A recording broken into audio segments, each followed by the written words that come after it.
السلام علیکم ورحمۃ اللہ وبرکاتہ۔ قرآن کریم کے ترجمے کی ایک نئی کلاس کے ساتھ میں اپنے تمام ہی اسٹوڈنٹس کی خدمت میں حاضر ہوں۔ پارہ نمبر 2 رکوع نمبر 2 تک ہم لوگ قرآن کا ترجمہ کر چکے ہیں۔ آج رکوع نمبر 3 کا ترجمہ کریں گے۔ سب سے پہلے تو آپ یہ سمجھیں کہ اللہ کے لیے اور دین اسلام کے لیے جب مسلمان محنت کرتے ہیں تو اس میں رکاوٹیں بھی آتی ہیں، دشواریاں بھی آتی ہیں، پرابلمس بھی آتی ہیں دشمنوں کی طرف سے، اور بہت ساری پرابلمس کا سامنا کرنا پڑتا ہے۔ مکے میں مسلمانوں نے حضور علیہ الصلوۃ والسلام اور حضور علیہ الصلوۃ والسلام کے صحابہ نے بڑی قربانیاں دیں، بڑی مشقتیں برداشت کی، ہے نا۔ تو اللہ تعالیٰ اسی کے بارے میں بیان فرما رہا ہے کہ جب ایسے حالات پیش آ جائیں اور دین پر عمل کرنا بڑا مشکل ہو جائے تو گھبراؤ مت، مایوس مت ہو، پریشان مت ہو۔ دشمن آپ کو ستا رہا ہے تو پریشان ہونے کی کوئی ضرورت نہیں ہے، بلکہ صبر کے ذریعے اور نماز کے ذریعے مدد طلب کرو اللہ سے۔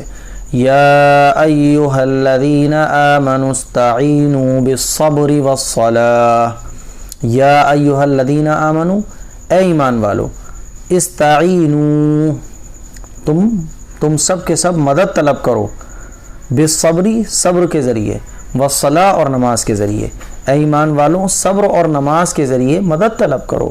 ان اللہ مع الصابرین، یقیناً اللہ مع الصابرین، صبر کرنے والوں کے ساتھ ہے۔ صبر کس کو کہا جاتا ہے؟ صبر کہا جاتا ہے کہ اللہ کے فیصلوں پر راضی رہنا۔ صبر کا مطلب یہ ہرگز نہیں ہے کہ کسی اپنے کا انتقال ہو جائے تو رونا نہیں چاہیے، ہے نا۔ جو قدرتی طور پہ رونا آ جاتا ہے، کیونکہ جب کوئی ہمارا اپنا دنیا سے جاتا ہے تو فطری طور پر رونا آتا ہے، تو آنسو اگر بغیر اختیار کے آ جائے تو یہ منع نہیں ہے، ٹھیک ہے۔ کسی کا افسوس ہو رہا ہے تو یہ منع نہیں ہے، بلکہ اللہ سے کوئی شکایت نہ ہو، اللہ سے کوئی شکوہ نہ ہو، اللہ کے فیصلے پر راضی رہنا۔ جیسے اس کی ایک مثال سے آپ اس بات کو سمجھیں، جیسے ڈاکٹر ہوتا ہے وہ ہمارا علاج کرتا ہے، تو اگر کوئی پھوڑا ہے، کوئی آپریشن ہو رہا ہے تو ہمیں تکلیف پہنچ رہی ہوتی ہے، لیکن ہم جو ہے نا صبر کر رہے ہوتے ہیں۔ بعض دفعہ چیخیں بھی نکل رہی ہوتی ہیں لیکن ہم صبر کر رہے ہوتے ہیں، بعض دفعہ جو ہے وہ آنسو بھی آ جاتے ہیں لیکن ہم صبر کر رہے ہوتے ہیں۔ اور ڈاکٹر سے ہماری کوئی شکایت نہیں ہوتی، ڈاکٹر کے علاج کرنے پر جو تکلیف پہنچتی ہے تو اس پر ہمیں ڈاکٹر سے کوئی شکوہ اور گلہ نہیں ہوتا۔ تو یہ ہے صبر کی اصل ڈیفینیشن۔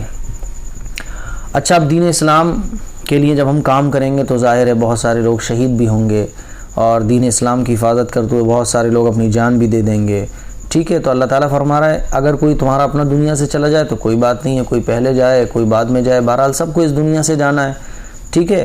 اور دین اسلام کے لیے، اسلام کی حفاظت کے لیے، اسلام کی اشاعت کے لیے اور ظلم کے خلاف اگر لڑتے ہوئے کوئی شہید بھی ہو جائے تو تم یہ مت سمجھو کہ وہ مردہ ہے، بلکہ شہید تو زندہ ہوتا ہے۔ اللہ تعالیٰ اسی کو بیان فرما رہا ہے، وَلَا تَقُولُوا لِمَن يُقْتَلُ فِي سَبِيلِ اللَّهِ أَمْوَاتٌ، اور وہ لوگ جو اللہ کے راستے میں شہید ہو جائیں، قتل کر دیے جائیں، ان کو تم مردہ مت کہو، بل احیاء ولکن لا تشعرون، بلکہ صحیح بات تو یہ وہ زندہ ہیں لیکن تم اس بات کو سمجھ نہیں پا رہے ہو۔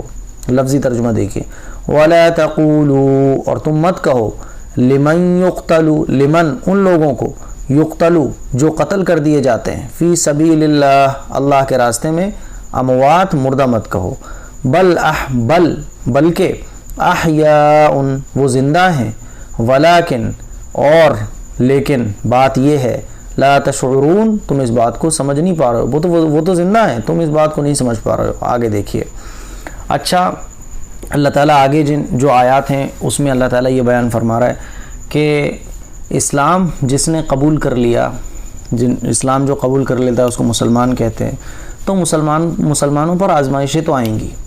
اللہ تعالیٰ کبھی کبھی بھوک کے ذریعے آزمائے گا، دشمن کے خوف کے ذریعے آزمائے گا، مالوں میں جانوں میں کمی کر کے بعض دفعہ آزمائے گا۔ تو آزمائشیں آئیں گی، ان آزمائشوں پر صبر کرنا اور اللہ پر توکل کرنا، دین پر جمے رہنا، یہ ہے اصل مسلمان۔ اسی کو اللہ تعالیٰ بیان فرمائے، وَلَنَبْلُوَنَّكُمْ بِشَيْءٍ مِّنَ الْخَوْفِ وَالْجُوعِ وَنَقْصٍ مِّنَ الْأَمْوَالِ وَالْأَنفُسِ وَالثَّمَرَاتِ، اور ہم تم سب کو ضرور آزمائیں گے، وَلَنَبْلُوَنَّكُمْ اور ہم تم سب کو ضرور آزمائیں گے، بِشَيْءٍ مِّنَ الْخَوْفِ کچھ خوف سے، وَالْجُوعِ کچھ بھوک سے، وَنَقْصٍ مِّنَ الْأَمْوَالِ اور مالوں میں کمی کر کے، کچھ مالوں میں کمی کر کے، وَالْأَنفُسِ اور جانوں میں کمی کر کے، وَالثَّمَرَاتِ اور پھلوں میں کچھ کمی کر کے، وَبَشِّرِ الصَّابِرِينَ اور وہ لوگ جو ان حالات میں صبر کرنے والے ہیں آپ ان کو خوشخبری سنا دیجئے۔ یہاں اللہ تعالیٰ کہہ رہا ہے کہ صبر کرنے والوں کو اللہ تعالیٰ کی طرف سے خوشخبری سنا دیجئے، وَبَشِّرِ الصَّابِرِينَ اور صبر کرنے والوں کو خوشخبری دے دیجئے۔ ٹھیک ہے نا؟ یہ صبر کرنے والے کیسے ہیں؟ دیکھیے، الَّذِينَ اِذَا یہ صبر کرنے والے ایسے ہیں کہ جب، الَّذِينَ وہ لوگ ایسے ہیں، اِذَا جب، اصابتہم مصیبہ اصابتہم ان پر پہنچتی ہے، مصیبہ کوئی مصیبت، قالوا تو وہ کہتے ہیں، انا للہ کہ ہم تو اللہ کے لیے ہیں، وَإِنَّا إِلَيْهِ رَاجِعُونَ اور ہم سب کو اللہ ہی کی طرف لوٹ کر جانا ہے۔ ٹھیک ہے؟ تو اللہ تعالیٰ صبر کیا ہے کہ اگر ہمارے اوپر کوئی مصیبت آ جائے، ہمارا کوئی اپنا اس دنیا سے چلا جائے، تو سب کو اللہ کی طرف لوٹ کر جانا ہے، سب کو ایک نہ ایک دن اس دنیا سے جانا ہے۔ تو اللہ تعالیٰ فرما رہا ہے یہ صبر کیسا ہونا چاہیے کہ کوئی مصیبت آ جائے تو ہمیں کہنا چاہیے انا للہ و انا الیہ راجعون کہ ہر ایک کو اللہ ہی کی طرف لوٹ کر جانا ہے۔ ہماری جانیں، ہمارا مال اللہ کے لیے، تو جب ہماری ہر چیز اللہ کے لیے ہے تو ہمیں لوٹ کر بھی کہاں جانا ہے؟ اللہ ہی کی طرف جانا ہے۔ اسی لیے اللہ کے فیصلوں پر راضی رہنا چاہیے۔ ٹھیک ہے؟ اچھا جو لوگ صبر کرتے ہیں تو وہ یہ کہتے ہیں، اسی لیے جب کوئی حادثہ پیش آ جائے، کوئی نقصان ہو جائے تو ہمیں یہی کہنا چاہیے انا للہ و انا الیہ راجعون۔ جب کسی کے انتقال کی ہم لوگ خبر سنتے ہیں تو کیا پڑھتے ہیں؟ انا للہ و انا الیہ راجعون۔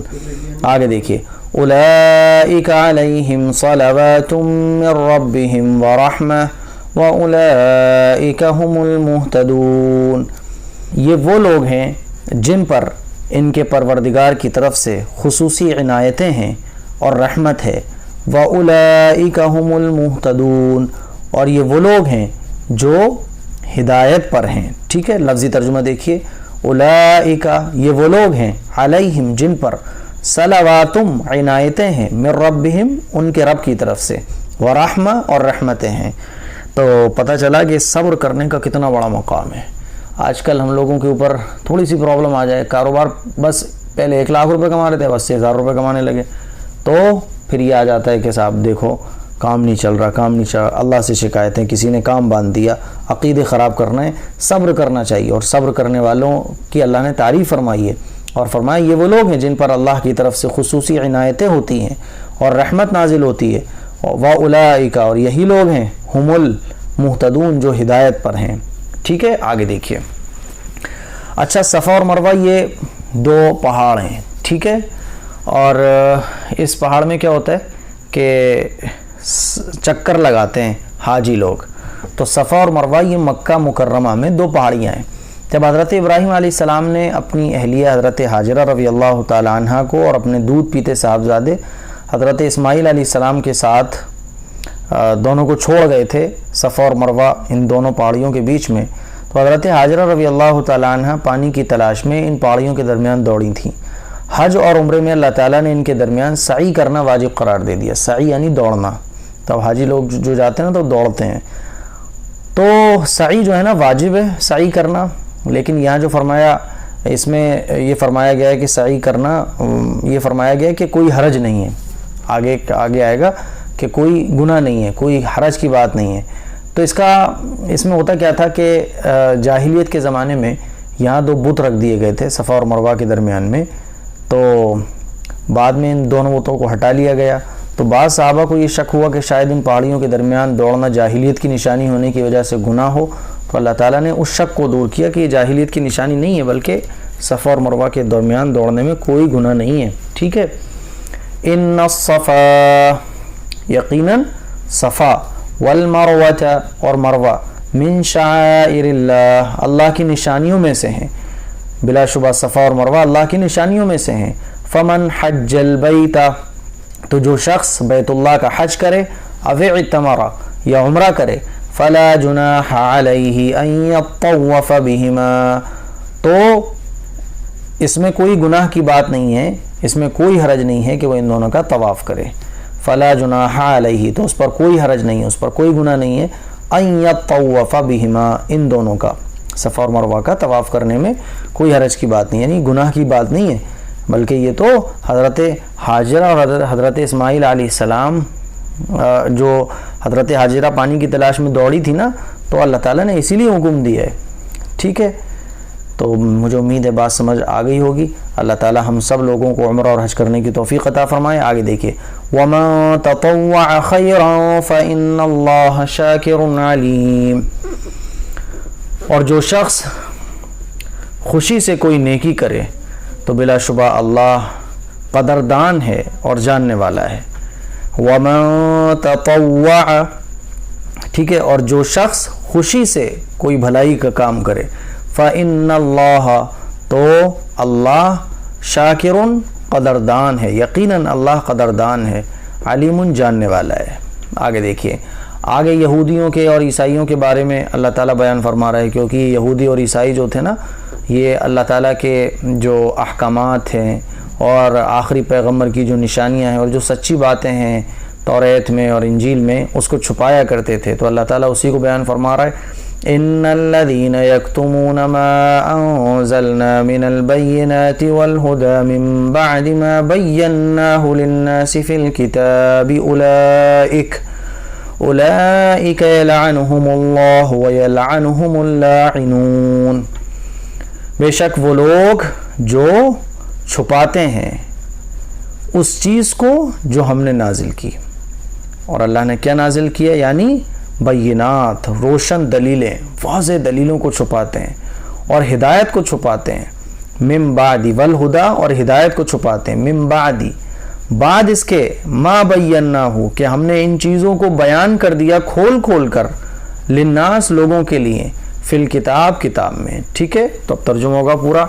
بلا شبہ وہ لوگ جو ہماری نازل کی ہوئی واضح دلیلوں کو اور ہدایت کو چھپاتے ہیں، حالانکہ ہم نے ان چیزوں کو کتاب میں لوگوں کے لیے کھول کھول کر بیان کر دیا.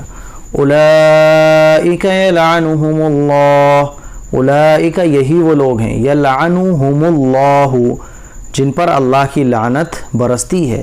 ویلعنہم اللاعنون، اور لعنت کرنے والے ان پر لعنت کرتے ہیں. ٹھیک ہے، تو اللہ تو ایسے لوگوں پر اللہ لعنت بھیجتا ہے اور دوسرے لعنت کرنے والے بھی لعنت بھیجتے ہیں.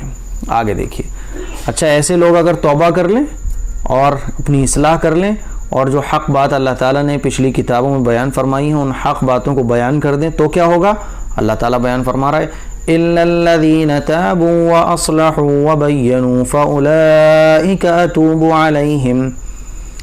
ہاں اتنی بات ضرور ہے کہ وہ لوگ جو توبہ کر لیں، اگر یہ لوگ توبہ کر لیں، وَأَصْلَحُوا، اور اپنی اصلاح کر لیں، وَبَيَّنُوا، اور ان چیزوں کو بیان کر دیں، فَأُولَئِكَ، تو یہ لوگ ہیں، أَتُوبُ عَلَيْهِمْ، جن کی میں توبہ قبول کرتا ہوں. تو میں ایسے لوگوں کی توبہ قبول کرتا ہوں.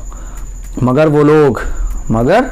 وہ لوگ جنہوں نے توبہ کر لی اور اپنی اصلاح کر لی، وَبَيَّنُوا، اور بیان کر دیے ان تمام چیزوں کو، تو یہ لوگ ہیں جن کی میں توبہ قبول کر لیتا ہوں. وَأَنَا التَّوَّابُ الرَّحِيمُ، اور اللہ فرما رہا ہے میں توبہ قبول کرنے والا ہوں اور میں رحم کرنے والا ہوں، بڑا مہربان ہوں. آگے دیکھیے، اچھا جن لوگوں نے توبہ نہیں کی اور اسی حالت میں کفر ہی کی حالت میں مر گئے تو ان کے لیے کیا ہوگا؟ آگے اللہ تعالیٰ ارشاد فرما رہا ہے، ان الذین کفروا وماتوا وهم کفار اولئک علیہم لعنت اللہ والملائکۃ والناس اجمعین. بلا شبہ وہ لوگ جنہوں نے کفر کیا اور کفر ہی کی حالت میں وہ مر گئے تو یہی لوگ ہیں جن پر اللہ کی لعنت ہے، فرشتوں کی لعنت ہے اور تمام دنیا کے انسانوں کی لعنت ان پر ہے. ان الذین، ان بے شک، الذین وہ لوگ، کفروا جنہوں نے کفر کیا، وماتوا اور مر گئے وہ لوگ، وہم اس حال میں کہ وہ کفار کافر تھے، اولئک یہی لوگ ہیں، علیہم جن پر لعنت اللہ اللہ کی لعنت ہے، والملائکۃ فرشتوں کی لعنت ہے، والناس اجمعین اور تمام لوگوں کی لعنت ہے، خالدین فیہا اور اسی لعنت میں یہ ہمیشہ ہمیشہ رہیں گے، خالدین ہمیشہ ہمیشہ، فیہا اسی لعنت میں رہیں گے، لا یخفف عنہم العذاب ولا هم ینظرون، لا یخفف اور ہلکا نہیں کیا جائے گا، عنہم العذاب ان پر سے عذاب کو، ولا هم ینظرون اور نہ ان کی طرف ذرا بھی نظر کی جائے گی۔ ٹھیک ہے نا، اللہ تعالیٰ بیان فرما رہا ہے یہ ہمیشہ ہمیشہ اسی پھٹکار میں رہیں گے، نہ ان سے عذاب کو ہلکا کیا جائے گا اور نہ ان کو مہلت دی جائے گی۔ ٹھیک ہے، نہ ان پر نظر کی جائے گی یعنی نہ ان کو مہلت دی جائے گی، لا یخفف اور نہ ان پر سے عذاب کو ہلکا کیا جائے گا اور نہ ان کو مہلت دی جائے گی۔ آگے دیکھیے،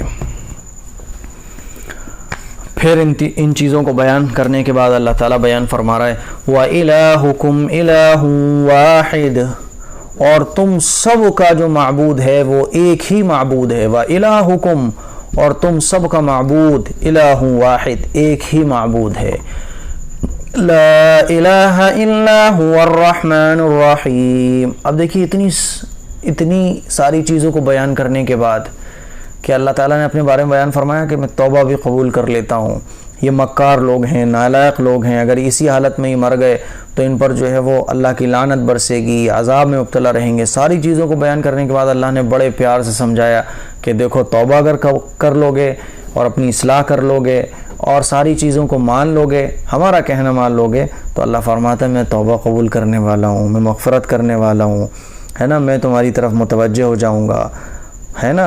اور پھر یہاں فرمایا اللہ نے کہ میں تم سب کا معبود ہوں اور تم سب کا جو معبود ہے وہ ایک ہی ہے، اور لا الہ الا ہو اور ایسا معبود ہوں میں تمہارا جس کے سوا کوئی معبود نہیں ہے، لا الہ الا ہو جس کے سوا کوئی معبود نہیں ہے، هو الرحمن الرحیم اور یہ اللہ کیسا ہے، بڑا پیارا ہے، رحمان ہے، رحیم اور بڑا رحیم ہے، کریم ہے۔ تو یہ ہمارا ایک رکوع کا ترجمہ ہو گیا، مجھے کمنٹ کر کے بتائیے گا آج کا ترجمے کی کلاس آپ کو کیسی لگی۔ السلام علیکم ورحمۃ اللہ وبرکاتہ۔